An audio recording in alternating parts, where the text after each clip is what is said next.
দুধ দিয়ে অদ্ভুত মজার এই গরুর মাংস খেতে যে কি পরিমাণ মজা!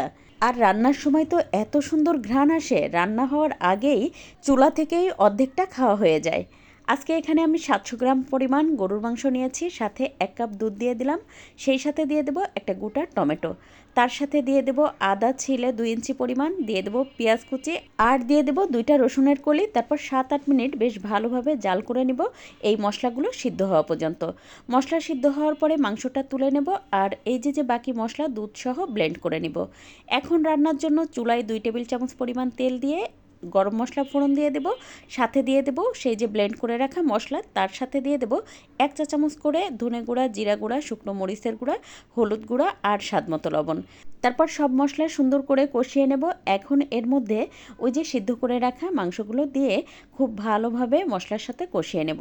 প্রায় 15 মিনিট মতো কষিয়ে নেওয়ার পরে দেখতেই পাচ্ছেন তেলটা উপরে চলে আসছে। এখন পরিমাণ মতো পানি দিয়ে বেশ ভালোভাবে মাংসটা রান্না করে নেব।